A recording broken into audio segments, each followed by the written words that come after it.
Bem-vindos a este guia técnico sobre o Thermomix TM5. Somos a Kelatos Informática, especialistas em reparação técnica. Recolhemos o teu equipamento ao domicílio, fazemos diagnóstico gratuito e enviamos orçamento antes de reparar. Sem chamadas, sem deslocações. Estamos localizados na Cal Joaquim Maria Lopes 26, Madrid. Cómodo, transparente e profissional.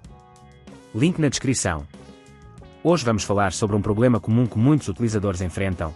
A Thermomix TM5 faz um barulho estranho ao ser utilizada. Este barulho pode ser causado por um motor avariado ou por peças soltas no interior do aparelho. Se não resolveres a tempo, o problema pode agravar-se, levando a danos maiores e a custos de reparação mais elevados.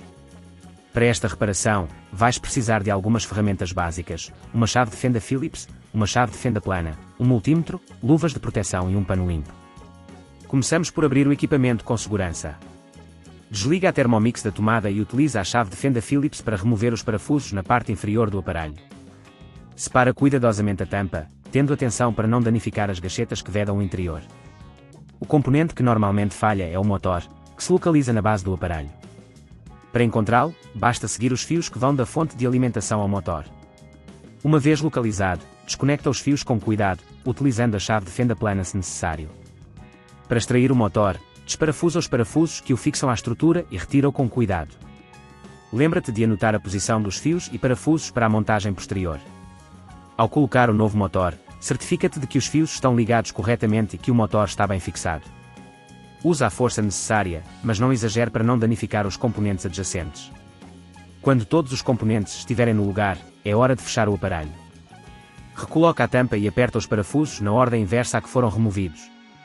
Antes de ligá-lo novamente, verifica se não deixaste nenhuma ferramenta ou material solto dentro do equipamento. Se neste ponto achares que é demasiado complexo, lembra-te que na Kelatos recolhemos o equipamento no teu domicílio e devolvemos-te reparado. Para evitar que este problema volte a ocorrer, é aconselhável realizar uma manutenção regular do teu Thermomix e limpar o interior frequentemente. Assim, garantimos que os componentes estão sempre em bom estado e a funcionar corretamente. Se não queres arriscar danificar o teu equipamento, na Kelatos recolhemos, reparamos e devolvemos ao teu domicílio em todo o Portugal continental. Link na descrição.